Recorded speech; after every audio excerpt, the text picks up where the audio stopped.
شروع اللہ کے نام سے جو سب پر مہربان ہے، بہت مہربان ہے۔ اے لوگو، اپنے پروردگار کے غضب سے ڈرو۔ یقین جانو کہ قیامت کا بھونچال بڑی زبردست چیز ہے۔ جس دن وہ تمہیں نظر آ جائے گا، اس دن ہر دودھ پلانے والی اس بچے تک کو بھول بیٹھے گی جس کو اس نے دودھ پلایا، اور ہر حمل والی اپنا حمل گرا بیٹھے گی، اور لوگ تمہیں یوں نظر آئیں گے کہ وہ نشے میں بدحواس ہیں، حالانکہ وہ نشے میں نہیں ہوں گے،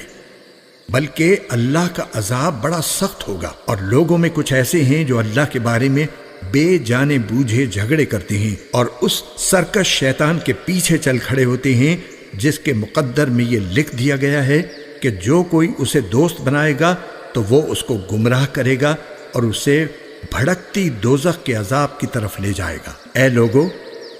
اگر تمہیں دوبارہ زندہ ہونے کے بارے میں کچھ شک ہے تو ذرا سوچو کہ ہم نے تمہیں مٹی سے پیدا کیا، پھر نطفے سے، پھر ایک جمے ہوئے خون سے، پھر ایک گوشت کے لوتھڑے سے جو کبھی پورا بن جاتا ہے اور کبھی پورا نہیں بنتا، تاکہ ہم تمہارے لیے تمہاری حقیقت کھول کر بتا دیں۔ اور ہم تمہیں ماؤں کے پیٹ میں جب تک چاہتے ہیں ایک متعین مدت تک ٹھہرائے رکھتے ہیں، پھر تمہیں ایک بچے کی شکل میں باہر لاتے ہیں، پھر تمہیں پالتے ہیں تاکہ تم اپنی بھرپور عمر تک پہنچ جاؤ۔ اور تم میں سے بعض وہ ہیں جو پہلے ہی دنیا سے اٹھا لیے جاتے ہیں، اور تمہیں میں سے بعض وہ ہوتے ہیں جن کو بدترین عمر یعنی انتہائی بڑھاپے تک لوٹا دیا جاتا ہے، یہاں تک کہ وہ سب کچھ جاننے کے بعد بھی کچھ نہیں جانتے۔ اور تم دیکھتے ہو کہ زمین مرجھائی ہوئی پڑی ہے، پھر جب ہم اس پر پانی برساتے ہیں تو وہ حرکت میں آتی ہے، اس میں بڑھوتری ہوتی ہے اور وہ ہر قسم کی خوشنما چیزیں اگاتی ہے۔ یہ سب کچھ اس وجہ سے ہے کہ اللہ ہی کا وجود برحق ہے، اور وہی بے جانوں میں جان ڈالتا ہے، اور وہ ہر چیز پر مکمل قدرت رکھتا ہے۔ اور اس لیے کہ قیامت کی گھڑی آنے والی ہے جس میں کوئی شک نہیں ہے، اور اس لیے کہ اللہ ان سب لوگوں کو دوبارہ زندہ کرے گا جو قبروں میں ہیں۔ اور لوگوں میں کچھ ایسے ہیں جو اللہ کے بارے میں جھگڑے کرتے ہیں، حالانکہ ان کے پاس نہ کوئی علم ہے، نہ ہدایت، اور نہ کوئی روشنی دینے والی کتاب۔ وہ تکبر سے اپنا پہلو اکڑائے ہوئے ہیں تاکہ دوسروں کو بھی اللہ کے راستے سے گمراہ کریں۔ ایسے ہی شخص کے لیے دنیا میں رسوائی ہے، اور قیامت کے دن ہم اسے جلتی ہوئی آگ کا مزہ چکھائیں گے کہ یہ سب کچھ تیرے اس کرتوت کا بدلہ ہے جو تو نے اپنے ہاتھوں سے آگے بھیجا تھا۔ اور یہ بات طے ہے کہ اللہ بندوں پر ظلم ڈھانے والا نہیں ہے۔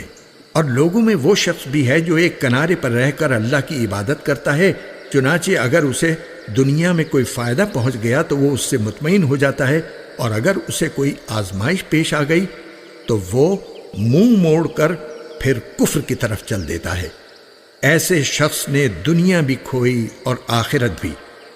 یہی تو کھلا ہوا گھاٹا ہے۔ وہ اللہ کو چھوڑ کر ان کی عبادت کرتا ہے جو نہ اسے نقصان پہنچا سکتے ہیں نہ کوئی فائدہ دے سکتے ہیں۔ یہی تو پرلے درجے کی گمراہی ہے۔ یہ ایسے جھوٹے خدا کو پکارتے ہیں جس کا نقصان اس کے فائدے سے زیادہ قریب ہے۔ ایسا مددگار بھی کتنا برا ہے، اور ایسا ساتھی بھی کتنا برا۔ جو لوگ ایمان لائے ہیں اور انہوں نے نیک عمل کیے ہیں، اللہ یقیناً ان کو ایسے باغات میں داخل کرے گا جن کے نیچے نہریں بہتی ہوں گی۔ یقیناً اللہ ہر وہ کام کرتا ہے جس کا ارادہ کر لیتا ہے۔ جو شخص یہ سمجھتا تھا کہ اللہ دنیا اور آخرت میں اس پیغمبر کی مدد نہیں کرے گا تو وہ آسمان تک ایک رسی تان کر رابطہ کاٹ ڈالے، پھر دیکھے کہ کیا اس کی یہ تدبیر اس کی جھنجھلاہٹ دور کر سکتی ہے۔ اور ہم نے اس قرآن کو کھلی کھلی نشانیوں کی صورت میں اسی طرح اتارا ہے، اور اللہ جس کو چاہتا ہے ہدایت دیتا ہے۔ بلا شبہ مومن ہو یا یہودی، صابی ہو یا نصرانی اور مجوسی، یا وہ جنہوں نے شرک اختیار کیا ہے، اللہ قیامت کے دن ان سب کے درمیان فیصلہ کرے گا۔ یقیناً اللہ ہر چیز کا گواہ ہے۔ کیا تم نے نہیں دیکھا کہ اللہ کے آگے وہ سب سجدہ کرتے ہیں جو آسمانوں میں ہیں اور وہ سب جو زمین میں ہیں، نیز سورج اور چاند اور ستارے اور پہاڑ اور درخت اور جانور اور بہت سے انسان بھی، اور بہت سے ایسے بھی ہیں جن پر عذاب طے ہو چکا ہے، اور جسے اللہ ذلیل کر دے، کوئی نہیں ہے جو اسے عزت دے سکے۔ یقیناً اللہ وہی کرتا ہے جو چاہتا ہے۔ یہ مومن اور کافر دو فریق ہیں جنہوں نے اپنے پروردگار کے بارے میں ایک دوسرے سے جھگڑا کیا ہے۔ اب اس کا فیصلہ اس طرح ہوگا کہ جن لوگوں نے کفر اپنایا ہے ان کے لیے آگ کے کپڑے تراشے جائیں گے، ان کے سروں کے اوپر سے کھولتا ہوا پانی چھوڑا جائے گا جس سے ان کے پیٹ کے اندر کی چیزیں اور کھالیں گل جائیں گی، اور ان کے لیے لوہے کے ہتھوڑے ہوں گے۔ جب کبھی تکلیف سے تنگ آ کر وہ اس سے نکلنا چاہیں گے تو انہیں پھر اسی میں لوٹا دیا جائے گا کہ چکھو جلتی آگ کا مزہ۔ دوسری طرف جو لوگ ایمان لائے ہیں اور جنہوں نے نیک کام کیے ہیں، اللہ ان کو ایسی جنتوں میں داخل کرے گا جن کے نیچے سے نہریں بہتی ہوں گی، جہاں انہیں سونے کے کنگنوں اور موتیوں سے سجایا جائے گا اور جہاں ان کا لباس ریشم ہوگا۔ اور وجہ یہ ہے کہ ان لوگوں کی رسائی پاکیزہ بات یعنی کلمہ توحید تک ہو گئی تھی، اور وہ اس خدا کے راستے تک پہنچ گئے تھے جو ہر تعریف کا مستحق ہے۔ بے شک وہ لوگ سزا کے لائق ہیں جنہوں نے کفر اپنا لیا ہے اور جو دوسروں کو اللہ کے راستے سے اور اس مسجد حرام سے روکتے ہیں جسے ہم نے لوگوں کے لیے ایسا بنایا ہے کہ اس میں وہاں کے باشندے اور باہر سے آنے والے سب برابر ہیں، اور جو کوئی شخص اس میں ظلم کر کے ٹیڑھی راہ نکالے گا ہم اسے دردناک عذاب کا مزہ چکھائیں گے۔ اور یاد کرو وہ وقت جب ہم نے ابراہیم کو اس گھر یعنی خانہ کعبہ کی جگہ بتا دی تھی اور یہ ہدایت دی تھی کہ میرے ساتھ کسی کو شریک نہ ٹھہرانا اور میرے گھر کو ان لوگوں کے لیے پاک رکھنا جو یہاں طواف کریں اور عبادت کے لیے کھڑے ہوں اور رکوع سجدے بجا لائیں، اور لوگوں میں حج کا اعلان کر دو کہ وہ تمہارے پاس پیدل آئیں اور دور دراز کے راستوں سے سفر کرنے والی ان اونٹنیوں پر سوار ہو کر آئیں جو لمبے سفر سے دبلی ہو گئی ہوں، تاکہ وہ ان فوائد کو آنکھوں سے دیکھیں جو ان کے لیے رکھے گئے ہیں، اور متعین دنوں میں ان چوپایوں پر اللہ کا نام لیں جو اللہ نے انہیں عطا کیے ہیں۔ چنانچہ مسلمانوں ان جانوروں میں سے خود بھی کھاؤ اور تنگ دست محتاج کو بھی کھلاؤ۔ پھر حج کرنے والے لوگوں کو چاہیے کہ وہ اپنا میل کچیل دور کریں اور اپنی منتیں پوری کریں اور اس بیت عتیق کا طواف کریں۔ یہ ساری باتیں یاد رکھو، اور جو شخص ان چیزوں کی تعظیم کرے گا جن کو اللہ نے حرمت دی ہے تو اس کے حق میں یہ عمل اس کے پروردگار کے نزدیک بہت بہتر ہے۔ سارے مویشی تمہارے لیے حلال کر دیے گئے ہیں سوائے ان جانوروں کے جن کی تفصیل تمہیں پڑھ کر سنا دی گئی ہے، لہٰذا بتوں کی گندگی سے اور جھوٹی بات سے اس طرح بچ کر رہو کہ تم یکسوئی کے ساتھ اللہ کی طرف رخ کیے ہوئے ہو، اس کے ساتھ کسی کو شریک نہ مانتے ہو، اور جو شخص اللہ کے ساتھ کسی کو شریک ٹھہرائے تو گویا وہ آسمان سے گر پڑا، پھر یا تو پرندے اسے اچک لے جائیں یا ہوا اسے کہیں دور دراز کی جگہ لا پھینکے۔ یہ ساری باتیں یاد رکھو، اور جو شخص اللہ کے شعائر کی تعظیم کرے تو یہ بات دلوں کے تقوی سے حاصل ہوتی ہے۔ تمہیں ایک معین وقت تک ان جانوروں سے فوائد حاصل کرنے کا حق ہے، پھر ان کے حلال ہونے کی منزلیں اسی قدیم گھر یعنی خانہ کعبہ کے آس پاس ہے، اور ہم نے ہر امت کے لیے قربانی اس غرض کے لیے مقرر کی ہے کہ وہ ان مویشیوں پر اللہ کا نام لیں جو اللہ نے انہیں عطا فرمائے ہیں، لہٰذا تمہارا خدا بس ایک ہی خدا ہے، چنانچہ تم اسی کی فرما برداری کرو اور خوشخبری سنا دو ان لوگوں کو جن کے دل اللہ کے آگے جھکے ہوئے ہیں، جن کا حال یہ ہے کہ جب ان کے سامنے اللہ کا ذکر کیا جاتا ہے تو ان کے دلوں پر روب طاری ہو جاتا ہے، اور جو اپنے اوپر پڑنے والی ہر مصیبت پر صبر کرنے والے ہیں اور نماز کو قائم کرنے والے ہیں، اور جو رزق ہم نے انہیں دیا ہے اس میں سے اللہ کے راستے میں خرچ کرتے ہیں، اور قربانی کے اونٹ اور گائے کو ہم نے تمہارے لیے اللہ کے شعائر میں شامل کیا ہے، تمہارے لیے ان میں بھلائی ہے۔ چنانچہ جب وہ ایک قطار میں کھڑے ہوں ان پر اللہ کا نام لو، پھر جب ذبح ہو کر ان کے پہلو زمین پر گر جائیں تو ان کے گوشت میں سے خود بھی کھاؤ اور ان محتاجوں کو بھی کھلاؤ جو صبر سے بیٹھے ہوں، اور ان کو بھی جو اپنی حاجت ظاہر کریں،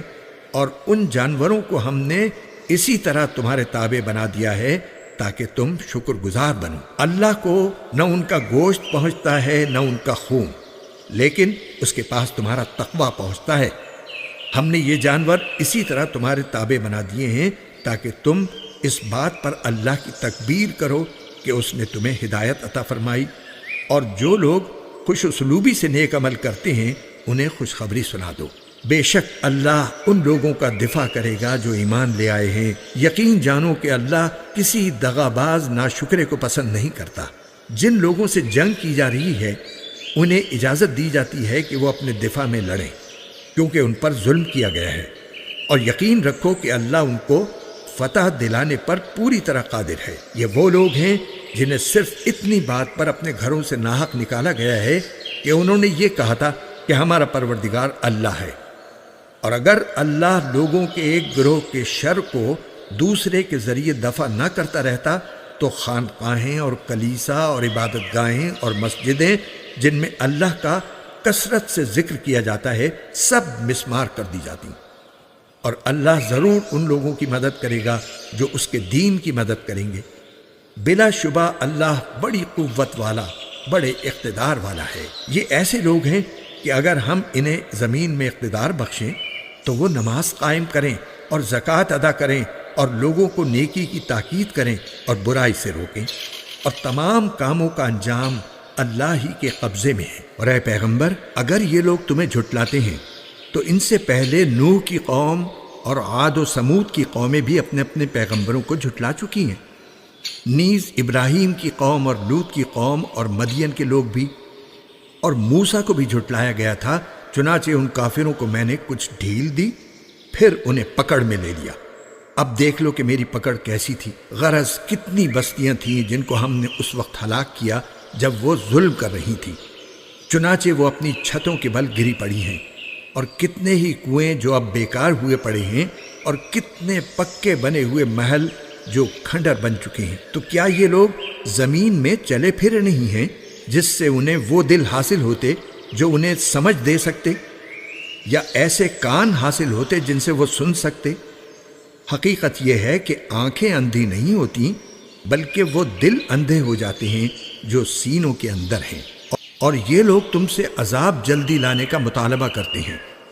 حالانکہ اللہ اپنے وعدے کی ہرگز خلاف ورزی نہیں کرے گا۔ اور یقین جانو کہ تمہارے رب کے یہاں کا ایک دن تمہاری گنتی کے مطابق 1000 سال کی طرح کا ہوتا ہے۔ اور کتنی ہی بستیاں ایسی تھیں جنہیں میں نے مہلت دی تھی اور وہ ظلم کرتی رہیں، پھر میں نے انہیں پکڑ میں لے لیا، اور سب کو آخر کار میرے پاس ہی لوٹنا ہوگا۔ اے پیغمبر، کہہ دو کہ اے لوگو، میں تو تمہیں وضاحت کے ساتھ خبردار کرنے والا ہوں۔ پھر جو لوگ ایمان لے آئے اور نیک عمل کرنے لگے تو ان کے لیے مغفرت ہے اور باعزت رزق ہے، اور جن لوگوں نے ہماری نشانیوں کو نیچا دکھانے کے لیے دوڑ دھوپ کی ہے تو وہ دوزخ کے باسی ہیں۔ اور اے پیغمبر، تم سے پہلے ہم نے جب بھی کوئی رسول یا نبی بھیجا تو اس کے ساتھ یہ واقعہ ضرور ہوا کہ جب اس نے اللہ کا کلام پڑھا تو شیطان نے اس کے پڑھنے کے ساتھ ہی کفار کے دلوں میں کوئی رکاوٹ ڈال دی۔ پھر جو رکاوٹ شیطان ڈالتا ہے اللہ اسے دور کر دیتا ہے، پھر اپنی آیتوں کو زیادہ مضبوط کر دیتا ہے، اور اللہ بڑے علم کا، بڑی حکمت کا مالک ہے۔ یہ شیطان نے رکاوٹ اس لیے ڈالی تاکہ جو رکاوٹ شیطان نے ڈالی تھی اللہ اسے ان لوگوں کے لیے فتنہ بنا دے جن کے دلوں میں روگ ہے اور جن کے دل سخت ہیں۔ اور یقین جانو کہ یہ ظالم لوگ مخالفت میں بہت دور چلے گئے ہیں، اور اس رکاوٹ کو اللہ تعالیٰ نے اس لیے دور کیا تاکہ جن لوگوں کو علم عطا ہوا ہے وہ جان لیں کہ یہی کلام برحق ہے جو تمہارے پروردگار کی طرف سے آیا ہے، پھر وہ اس پر ایمان لائیں اور ان کے دل اس کے آگے جھک جائیں۔ اور یقین رکھو کہ اللہ ایمان والوں کو سیدھے راستے کی ہدایت دینے والا ہے، اور جن لوگوں نے کفر اپنا لیا ہے وہ اس کلام کی طرف سے برابر شک ہی میں پڑے رہیں گے، یہاں تک کہ ان پر اچانک قیامت آ جائے یا ایسے دن کا عذاب ان تک آ پہنچے جو ان کے لیے کسی بھلائی کو جنم دینے کی صلاحیت سے خالی ہوگا۔ بادشاہی اس دن اللہ کی ہوگی، وہ ان کے درمیان فیصلہ کرے گا، چنانچہ جو لوگ ایمان لائے ہیں اور انہوں نے نیک عمل کیے ہیں وہ نعمتوں کے باغات میں ہوں گے، اور جن لوگوں نے کفر اپنا لیا ہے اور ہماری آیتوں کو جھٹلایا ہے تو ایسے لوگوں کے لیے ذلت والا عذاب ہوگا۔ اور جن لوگوں نے اللہ کے راستے میں ہجرت کی پھر قتل کر دیے گئے یا ان کا انتقال ہو گیا تو اللہ انہیں ضرور اچھا رزق دے گا، اور یقین رکھو کہ اللہ ہی بہترین رزق دینے والا ہے۔ وہ انہیں ضرور ایسی جگہ پہنچائے گا جس سے وہ خوش ہو جائیں گے، اور اللہ یقیناً ہر بات جاننے والا بڑا بردبار ہے۔ یہ بات تو طے ہے، اور آگے یہ بھی سن لو کہ جس شخص نے کسی کو بدلے میں اتنی ہی تکلیف پہنچائی جتنی اس کو پہنچائی گئی تھی، اس کے بعد پھر اس سے زیادتی کی گئی تو اللہ اس کی ضرور مدد کرے گا۔ یقین رکھو کہ اللہ بہت معاف کرنے والا، بہت بخشنے والا ہے۔ یہ اس لیے کہ اللہ کی قدرت اتنی بڑی ہے کہ وہ رات کو دن میں داخل کر دیتا اور دن کو رات میں داخل کر دیتا ہے، اور اس لیے کہ اللہ ہر بات سنتا، ہر چیز دیکھتا ہے۔ یہ اس لیے کہ اللہ ہی حق ہے، اور یہ لوگ اسے چھوڑ کر جن چیزوں کی عبادت کرتے ہیں وہ سب باطل ہیں، اور اللہ ہی وہ ہے جس کی شان بھی اونچی ہے، رتبہ بھی بڑا۔ کیا تم نے نہیں دیکھا کہ اللہ نے آسمان سے پانی اتارا جس سے زمین سرسبز ہو جاتی ہے؟ حقیقت یہ ہے کہ اللہ بڑا مہربان، ہر بات سے باخبر ہے۔ جو کچھ آسمانوں میں ہے اور جو کچھ زمین میں ہے سب اسی کا ہے، اور یقین رکھو کہ اللہ ہی وہ ذات ہے جو سب سے بے نیاز ہے، بذات خود قابل تعریف۔ کیا تم نے نہیں دیکھا کہ اللہ نے زمین کی ساری چیزیں تمہارے کام میں لگا رکھی ہیں، اور وہ کشتیاں بھی جو اس کے حکم سے سمندر میں چلتی ہیں، اور اس نے آسمان کو اس طرح تھام رکھا ہے کہ وہ اس کی اجازت کے بغیر زمین پر نہیں گر سکتا۔ حقیقت یہ ہے کہ اللہ لوگوں کے ساتھ شفقت کا برتاؤ کرنے والا بڑا مہربان ہے، اور وہی ہے جس نے تمہیں زندگی دی، پھر وہ تمہیں موت دے گا، پھر تمہیں زندہ کرے گا۔ واقعی انسان بڑا ناشکرا ہے۔ ہم نے ہر امت کے لوگوں کے لیے عبادت کا ایک طریقہ مقرر کیا ہے جس کے مطابق وہ عبادت کرتے ہیں، لہٰذا اے پیغمبر، لوگوں کو تم سے اس معاملے میں جھگڑا نہیں کرنا چاہیے،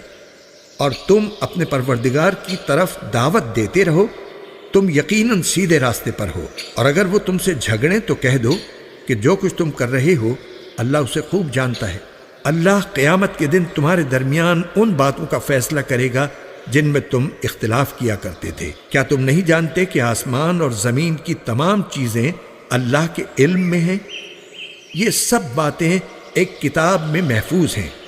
بے شک یہ سارے کام اللہ کے لیے بہت آسان ہیں، اور یہ لوگ اللہ کو چھوڑ کر ان چیزوں کی عبادت کرتے ہیں جن کے معبود ہونے کی اللہ نے کوئی دلیل نازل نہیں کی، اور خود ان لوگوں کو بھی اس کے بارے میں کوئی علم حاصل نہیں، اور ان ظالموں کا آخرت میں کوئی مددگار نہیں ہوگا۔ اور جب ان کو ہماری آیتیں اپنی پوری وضاحتوں کے ساتھ پڑھ کر سنائی جاتی ہیں تو تم ان کافروں کے چہروں پر ناگواری کے اثرات صاف پہچان لیتے ہو۔ ایسا لگتا ہے کہ یہ ان لوگوں پر حملہ کر دیں گے جو انہیں ہماری آیتیں پڑھ کر سنا رہی ہیں۔ کہہ دو کہ لوگو، کیا میں تمہیں ایسی چیز بتلا دوں جو اس سے زیادہ ناگوار ہے؟ آگ، اللہ نے کافروں سے اس کا وعدہ کر رکھا ہے اور وہ بہت برا ٹھکانہ ہے۔ لوگو، ایک مثال بیان کی جا رہی ہے، اب اسے کان لگا کر سنو۔ تم لوگ اللہ کو چھوڑ کر جن جن کو دعا کے لیے پکارتے ہو، وہ ایک مکھی بھی پیدا نہیں کر سکتے چاہے اس کام کے لیے سب کے سب اکٹھے ہو جائیں، اور اگر مکھی ان سے کوئی چیز چھین کر لے جائے تو وہ اس سے چھڑا بھی نہیں سکتے۔ ایسا دعا مانگنے والا بھی بودا، اور جس سے دعا مانگی جا رہی ہے وہ بھی۔ ان لوگوں نے اللہ کی ٹھیک ٹھیک قدر ہی نہیں پہچانی۔ حقیقت یہ ہے کہ اللہ قوت کا بھی مالک ہے، اقتدار کا بھی مالک۔ اللہ فرشتوں میں سے بھی اپنا پیغام پہنچانے والے منتخب کرتا ہے، اور انسانوں میں سے بھی۔ یقیناً اللہ ہر بات سنتا، ہر چیز دیکھتا ہے۔ وہ ان کے آگے اور پیچھے کی ساری باتوں کو جانتا ہے، اور اللہ ہی پر تمام معاملات کا دار و مدار ہے۔ اے ایمان والو، رکوع کرو اور سجدہ کرو، اور اپنے پروردگار کی بندگی کرو اور بھلائی کے کام کرو تاکہ تمہیں فلاح حاصل ہو، اور اللہ کے راستے میں جہاد کرو جیسا کہ جہاد کا حق ہے۔ اس نے تمہیں اپنے دین کے لیے منتخب کر لیا ہے، اور تم پر دین کے معاملے میں کوئی تنگی نہیں رکھی۔ اپنے باپ ابراہیم کے دین کو مضبوطی سے تھام لو۔ اس نے پہلے بھی تمہارا نام مسلم رکھا تھا اور اس قرآن میں بھی، تاکہ یہ رسول تمہارے لیے گواہ بنے اور تم دوسرے لوگوں کے لیے گواہ بنو۔ لہٰذا نماز قائم کرو اور زکوٰۃ ادا کرو اور اللہ کو مضبوطی سے تھامے رکھو۔ وہ تمہارا رکھوالا ہے، دیکھو کتنا اچھا رکھوالا اور کتنا اچھا مددگار۔